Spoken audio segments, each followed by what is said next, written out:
Good afternoon, everyone. Today we are going to discuss. Good afternoon. आज जो हम लोग जा रहे हैं पढ़ने जो मिक्स प्रपोर्शन से रिलेटेड जो एक न्यूमेरिकल है, जो कि लास्ट क्लास में हम लोग मिक्स प्रपोर्शन का स्टेप देखे थे कि क्या डिजाइन मिक्स के लिए क्या स्टेप है। वो आज हम लोग जा रहे हैं मिक्स प्रपोर्शन से एक रिलेटेड न्यूमेरिकल करने। ठीक है, तो सबसे पहले क्वेश्चन पढ़ते हैं कि क्या है। क्वेश्चन पढ़ते हैं क्या हमारे पास डाटा अवेलेबल है। ठीक है, फिर हम लोग देखेंगे क्या कैसे क्या डिसाइड करते हैं, क्या डिजाइन करते हैं, सारी चीजें। तो क्वेश्चन आपका कुछ इस तरह से रहता है। एक क्वेश्चन मैं आपको समझा देता हूँ, फिर बाकी क्वेश्चन जो है आप मतलब मैं दूंगा वो आप लोग कीजिएगा। ठीक है, determine the mix proportion for a concrete mix with following specification whose 20 days characteristic compressive strength is expected to be 35 Newton पर mm स्क्वायर। ठीक है, तो जब ये क्वेश्चन रीड करने से क्या पता चल रहा है कि हमें जो मिक्स प्रपोर्शन कंक्रीट का करना है उसका कैरेक्टरिस्टिक 28 डेज पे कैरेक्टरिस्टिक कितना होना चाहिए 35 न्यूटन पर mm स्क्वायर। मतलब ये इसका ग्रेड क्या है, कोई बता सकता है? कंक्रीट का ग्रेड क्या है? M35। अगर मान लीजिए वो अगर वहां पे रहता है कि 28 डे के बाद इसका स्ट्रेंथ 30 होना चाहिए, 30 न्यूटन पर mm स्क्वायर, तो फिर स्ट्रेंथ कितना होता? 30। हाँ, मतलब ग्रेड कितना होता? सॉरी, ग्रेड M30 होता। ठीक है, M30। अब इस क्वेश्चन में आपको बहुत सारे डाटा भी दिए जाएंगे। ठीक है, जो हम लोग पढ़े थे कि क्या क्या इन्फॉर्मेशन चाहिए होगा, तो इसमें डाटा आपको क्वेश्चन सब अभी क्वेश्चन ही है। ठीक है, क्वेश्चन के पार्ट है कि कंक्रीट ग्रेड M35 चाहिए, सीमेंट जो है जो यूज करना है आपको 43 ग्रेड का, और कौन सा सीमेंट? ओपीसी। ओपीसी का मतलब प्रवीण बताना। प्रवीण? Ordinary Portland cement. हाँ, और जिस सीमेंट का स्पेसिफिक ग्रेविटी कितना होता है? 3.15। फिर जो एग्रीगेट जो आपको यूज करना है वो जो मैं आपको बताया था कि टाइप ऑफ एग्रीगेट, वो क्रस्ड एंगुलर एग्रीगेट आपको यूज करना है। ठीक है, दूसरा सेकेंड जो डाटा है, नेक्स्ट डाटा जो है आपका maximum nominal size of aggregate, मतलब ज्यादा से ज्यादा आप 20 mm का एग्रीगेट यूज करते हो। आप देखते होंगे ना घर वगैरह जो बनता है तो अलग अलग साइज का एग्रीगेट आता है, देखते होइएगा। सैंड जो यूज करने जा रहा है, सैंड मतलब बालू। हाँ, बालू रेत जो भी बोलते हैं, तो जो सैंड है आपका कितना, उसका स्पेसिफिक ग्रेविटी आपका 1.6 है। फिर जो जोन है, मतलब जिस जोन में बनने जा रहा है घर, वो आपका 3rd जोन में आता है। वाटर एब्जॉर्प्शन आपका 1% दिया। फिर देखिए एक वर्केबिलिटी डाटा वहां पे था, तो वर्केबिलिटी मीडियम होना चाहिए। मीडियम मतलब स्लम्प टेस्ट से उसको डिटरमिन करेंगे और स्लम्प इतना वैल्यू होना चाहिए। फिर जो एक्सपोजर कंडीशन है वो सीवियर है, मतलब घर जहाँ पे भी घर या कोई भी स्ट्रक्चर जहाँ भी आप बना रहे हो वहां माइल्ड कंडीशन नहीं है, वहां पे हो सकता है कि आपका जो स्ट्रक्चर हो वो हेवी रेनफॉल का एरिया हो, समझ रहे हैं? तो एक्सपोजर कंडीशन आपका सीवियर है। फिर क्या करते हैं हम लोग, जो कंक्रीट को जो रखते हैं, ठीक है, अब आजकल आप देखते होइएगा कि पहले क्या होता था कि कंक्रीट नीचे में बनाए, फिर किसी जो एक इक्विपमेंट छोटा सा वो बर्तन टाइप का जो आता था आपका, ठीक है, उसमें रख करके सर पे रख करके क्या करते थे, जा करके सीढ़ी से चढ़ करके लेबर क्या करता था, डालता था। लेकिन आजकल क्या क्या बहुत सारा इक्विपमेंट आ गया। हाँ, कढ़ाई जो बोलते हैं लोकल में। ठीक है, तो मेथड ऑफ प्लेसिंग पंपिंग के थ्रू, मतलब पंप आजकल आप देखते होइएगा नीचे से कनेक्ट किया पंपिंग के थ्रू, उसमें क्या करते हैं, उसमें इंसर्ट करते रहते हैं। हाँ सर, एक जेट टाइप का भी अभी आ गया, चेन के थ्रू से ऊपर चढ़ जाता है। चेन के थ्रू भी जाकर के डालते हैं, तो वो फिर नॉर्मल आ गया। चेन के थ्रू जो डालते हैं तो उसको क्या करते हैं, उसको एक में कलेक्ट ही करते हैं, एक बड़ा सा मतलब जो बकेट वगैरह में कलेक्ट करते हैं, फिर उठा करके डालते हैं, तो पंपिंग में नहीं आएगा। पंपिंग का मतलब है जस्ट पाइप है और जहां जहां आपको डालना है उसके थ्रू, मतलब एक छोटा सा उसमें स्पेस होगा, होल होगा, बड़ा सा लंबा पाइप, ठीक है, उसके थ्रू वो सक करके आप वहां पे डालते हो। ठीक है, उसमें सर वाइब्रेट भी होता है। हाँ, वही है ना कि साथ साथ क्या करता है को कॉम्पैक्ट भी करते जाता है पंपिंग वाला। जी सर देखे सर, बिल्कुल देखे होगे। सिविल का यही तो है कि सब कुछ दिखता है, चारों तरफ दिखता है। अब है आपका सर, अब केमिकल एडमिक्सचर हम लोग को यूज नहीं कर रहे हैं इस केस में, और जो डिग्री ऑफ सुपरविजन है, मतलब सब कुछ अच्छे से चल रहा है या नहीं, कंट्रोल होगा, सब कुछ ठीक है, चलिए ठीक है। इतना क्वेश्चन आपको किसी भी क्वेश्चन में जो भी मिक्स प्रपोर्शन का डाटा होगा, ठीक है, इतनी चीज आपको दी जाएगी। ठीक है, कोई चीज अगर नहीं दिया गया है तो खुद से अज्यूम कर लेना है, और अज्यूम थोड़ा अच्छा करना है। ठीक है, अब चलिए इस पे हम लोग देखते हैं कि कैसे इसको सॉल्यूशन करते हैं। तो सॉल्यूशन में सबसे पहले वह है कि बेस्ड ऑन अबव डाटा, जो भी डाटा दिया गया है उसके लिए क्या हम लोग करते हैं। अब अब आपको देखिए एक्सपोजर कंडीशन कैसा दिया है क्वेश्चन में, बताइए, सीवियर, ठीक है। अगर जो पहले हम लोग जो टेबल जो यहाँ पे देखे हैं, देखिए मैं आपको दिखाता हूँ, सीवियर के लिए देखिए सीमेंट कंटेंट कितना है। हाँ, सीवियर के लिए मिनिमम सीमेंट कंटेंट कितना है, देखो जरा, 320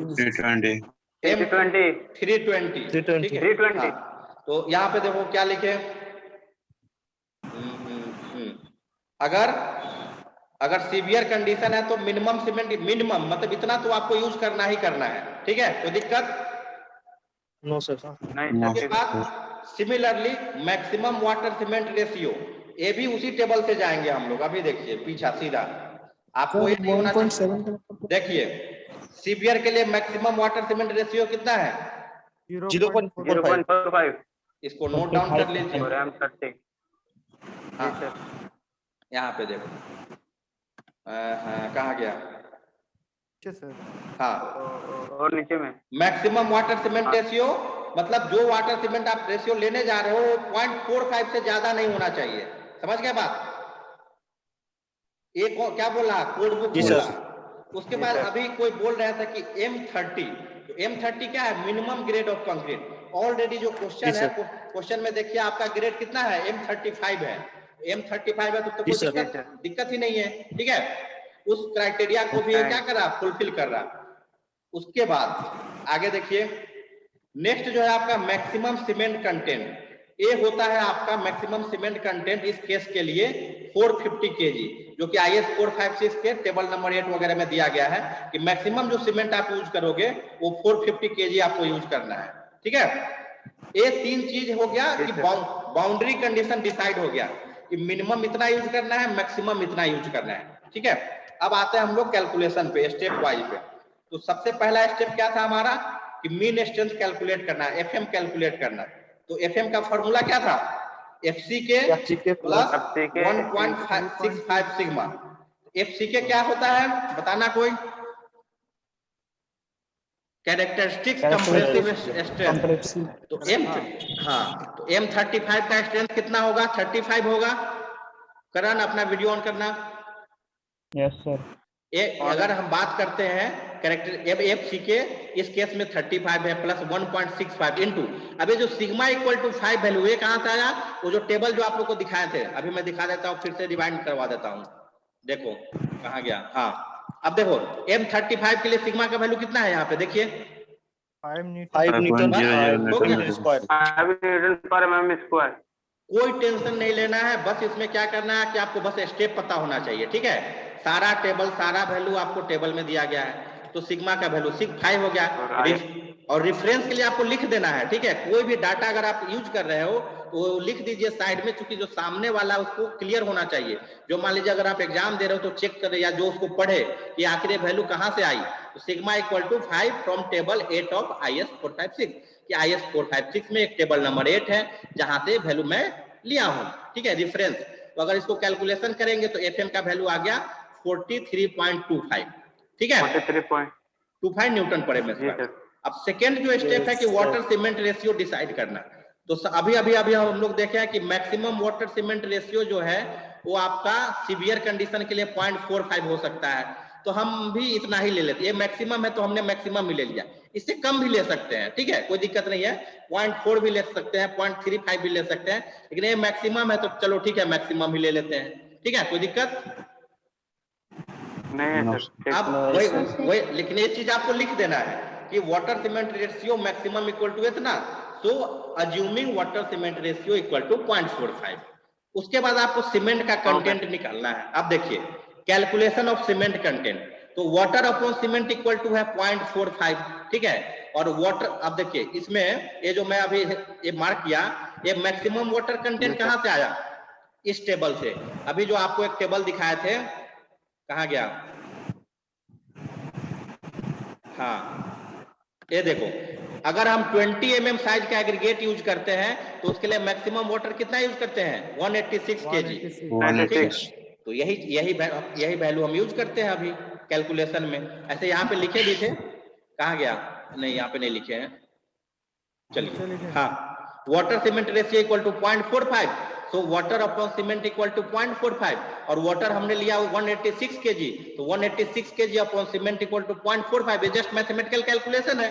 तो सीमेंट इक्वल टू कितना हो जाएगा 186 upon 0.45 that is 413 kg, that is 413 है तो थोड़ा अच्छा नहीं लगता, ठीक है। इसको मतलब जो नियरेस्ट जो 5 का मल्टीपल है उसमें कन्वर्ट कर दिए, और हमेशा कम कभी भी मत कीजिएगा, ठीक है, कम कीजिएगा तो फिर प्रॉब्लम हो जाएगा, ठीक है। तो 415 kg।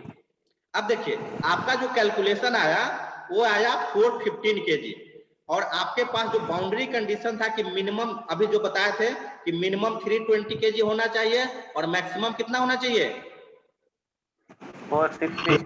अब ये जो वैल्यू जो आप यूज कर रहे हो वो मिनिमम से ज्यादा भी है और मैक्सिमम से कम भी है, तो ये वैल्यू हमारा सही है, ठीक है, कोई दिक्कत? जी सर। हाँ, अब चलिए तो वाटर कितना ले रहे हैं 186 kg और सीमेंट कितना ले रहे हैं 415 kg। 0.45 उसको निकाले 4.13 kg से।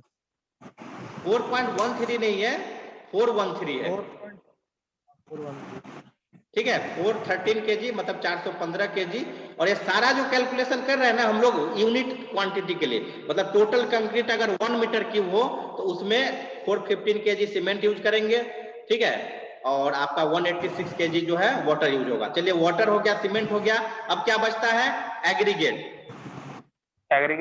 हाँ, तो नेक्स्ट स्टेप है हमारा कि proportion of course and fine aggregate, ठीक है, कि आखिर क्या प्रोपोर्शन लेना है हमें। तो देखिए एक टेबल है आपका इस कोड बुक में 10262 जो 2009 जो मैं आपको बताया, तो उसमें टेबल नंबर 3 है। उस टेबल 3 में आपको 2 वैल्यू दिया गया है कि अगर एग्रीगेट का साइज 20 mm हो, ठीक है, और आपका जोन 3 का सैंड आप यूज कर रहे हैं, तो उसके लिए जो और वाटर सीमेंट रेशियो अगर 0.5 अगर है, उस टेबल में क्या है कि आपका अपना वैल्यू दिया गया है कि अगर 0.5 है तो इस रेशियो को हमको लेना है, ठीक है। अगर वाटर सीमेंट रेशियो 0.5 है जोन 3 के अंदर, तो कोर्स एग्रीगेट और फाइन एग्रीगेट का रेशियो जो है 0.64 होना चाहिए, लेकिन हमारा वाटर सीमेंट रेशियो कितना है बताइए। हमारा जो वाटर सीमेंट रेशियो 0.5 नहीं है, हमारा वाटर सीमेंट रेशियो 0.45। हाँ, अब यहीं पे आपको ध्यान देना है कि उस कोड बुक को जब आप पढ़िएगा तो टेबल 3 के नीचे नोट लिखा हुआ है कि अगर वाटर सीमेंट रेशियो 0.5 से पर 0.05 डिक्रीज होता है तो वो इस रेशियो को जो कोर्स एग्रीगेट और फाइन एग्रीगेट का रेशियो है उसको हम लोग को 0.01 से इंक्रीज कर देना है, बढ़ा देना है, ठीक है। तो हमारा जो वाटर सीमेंट रेशियो है 0.45 है, और तो ये 0.50 से कितना कम है बताइए, डिफरेंस कितना है दोनों में 0.05 का डिफरेंस है। तो अगर 0.05 का डिफरेंस है तो हमारा जो ये रेशियो जो है 0.64 इसको बढ़ाना पड़ेगा 0.01 से। कहने का ये मतलब है कि फॉर एवरी हर 0.05 डिक्रीज के लिए वाटर सीमेंट रेशियो में कोर्स एग्रीगेट और फाइन एग्रीगेट का जो रेशियो है इसको हम लोग 0.01 से बढ़ा देते हैं। तो इस केस में हम लोग क्या करेंगे कि ratio of coarse aggregate to fine aggregate जो हो जाएगा वो 0.64 plus 0.01 that is equal to 0.65। आया बात समझ में? Yes sir. Yes sir. अब यहीं पे मैं एक चीज आपको बता रहा हूं, अगर मान लीजिए हमारा वाटर सीमेंट रेशियो 0.40 होता, अगर वाटर सीमेंट रेशियो 0.40 होता तो इससे कितना कम हो गया 0.10 कम हो गया, 0.10 मतलब कर सकते हैं। Yes sir. 0.50 और 0.40 में कितने का डिफरेंस है 0.10 का डिफरेंस है। कोड बुक में नोट ए लिखा हुआ कि हर 0.05 के लिए इतना को इंक्रीज करेंगे, तो अगर 0.10 का डिफरेंस है तो इतना इतना वैल्यू 2 बार आ गया, तो इंक्रीज भी इतना इतना हम लोग कितना बार करेंगे 2 बार। यानी कि यहाँ पे क्या लिखते हैं 0.64 प्लस 0.01 प्लस 0.01 यानी कि 0.66 होता, ठीक है, बात समझ में आया? अब देखिए अब ये रेशियो डिसाइड हो गया, ठीक है। अब देखिए फिर उसी कोड बुक में ये लिखा हुआ है कि अगर कंक्रीट जो आप डाल रहे हो, ठीक है, अगर नॉर्मल वे से डाल रहे हो तो इस वैल्यू को बढ़ाने की आवश्यकता नहीं है न घटाने की आवश्यकता है, लेकिन अगर पंपेबल है मतलब पंप से डाल रहे हो, ठीक है, और कंक्रीट को पंप से डाल रहे हो तो जो रेशियो है कोर्स एग्रीगेट और फाइन एग्रीगेट का उसको 10% से क्या करना है डिक्रीज कर देना है। ये चीज कोड बुक में लिखी हुई है, ये मैं नहीं बोल रहा हूँ, ये सब कुछ कोड बुक का रिकमेंडेशन है जो हम लोग फॉलो करते हैं, तो वही लिखा गया है। देखिए अभी तो हम लोग डिसाइड किए कि कोर्स एग्रीगेट फाइन एग्रीगेट का रेशियो 0.65 होना चाहिए, लेकिन फॉर पंपेबल कंक्रीट अगर मेथड ऑफ प्लेसिंग में पंपेबल नहीं होता, नॉर्मल होता, तो यही वैल्यू हम लोग यूज करते हैं, लेकिन चूंकि पंप यूज कर रहे हैं, पंपेबल कंक्रीट है, उस रेशियो को 10% से रिड्यूस कर देना है।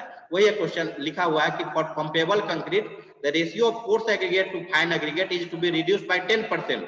ठीक है, अब देखिए अगर मान लीजिए 10% से इसको रिड्यूस करते हैं तो क्या हो जाएगा, 0.65 into 0.9 दैट इज 0.8, यानी कि कोर्स एग्रीगेट और फाइन एग्रीगेट का जो रेशियो है वो कितना हो गया, 0.58। ठीक है, 0.58। हाँ, तो आपका क्या कि वॉल्यूम ऑफ कोर्स एग्रीगेट 0.58 हो गया। वो अगर 1 मीटर क्यूब टोटल मान करके चलते हैं तो उसमें 0.58 आपका ये हो जाएगा, और फाइन एग्रीगेट को 1 से डिक्रीज कर देते हैं, आपका 0.42 हो गया।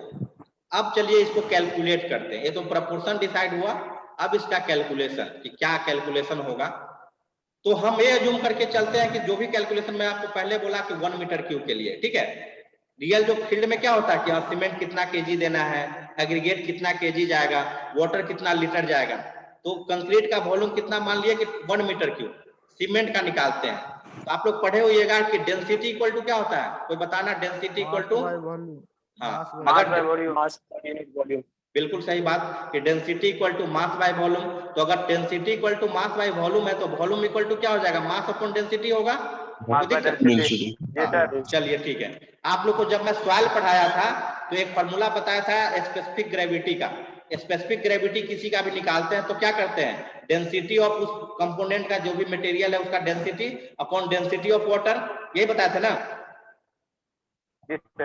हाँ, तो अगर डेंसिटी ऑफ कंक्रीट हमें निकालना हो तो density of, sorry cement not concrete, density of cement equal to क्या हो जाएगा, एक क्रॉस मल्टीप्लाई हो जाएगा, तो density of cement equal to specific gravity of cement into density of water. और क्वेश्चन में आपको डेंसिटी ऑफ सीमेंट दिया है 3.15, और डेंसिटी ऑफ वाटर तो आप जानते ही हो कितना होता है, बताना। 1000 केजी पर मीटर क्यूब। ये डेंसिटी ऑफ सीमेंट हो गया 3.15 into 1000।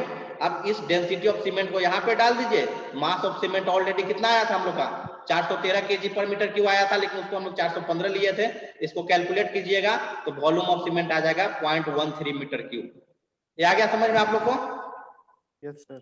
फिर अगला सीमेंट हो गया, फिर वाटर की बात करते हैं। फिर उसी तरह से volume equal to mass of water upon specific gravity of water into 1/1000। Mass of water कितना था, कोड बुक से 186 केजी था, ठीक है, 186 अपॉन वाटर का स्पेसिफिक ग्रेविटी 1 होता है, आप जानते हो, इनटू 1/1000। इसको कैलकुलेट किए तो 0.18 मीटर क्यूब। अब देखो सीमेंट का वॉल्यूम आ गया 0.13 मीटर क्यूब, ठीक है यहाँ पे, और आपका जो आपका ये है क्या बोलते हैं, वाटर का वॉल्यूम कितना आ गया 0.18 मीटर क्यूब। तो सीमेंट आ गया, वाटर आ गया, अब क्या बचा, एग्रीगेट ही तो बचा, एग्रीगेट। हाँ, तो टोटल वॉल्यूम ऑफ एग्रीगेट कितना हो जाएगा, 1 माइनस सीमेंट प्लस वाटर, ठीक है, तो ये आ गया 0.69 मीटर क्यूब। कहने का ये मतलब है कि अगर 1 मीटर क्यूब आप कंक्रीट बना रहे हो ना, तो उसमें आपका जो है 0.13 मीटर क्यूब सीमेंट होगा, 0.18 मीटर क्यूब वाटर होगा, और 0.69 मीटर क्यूब क्या होगा,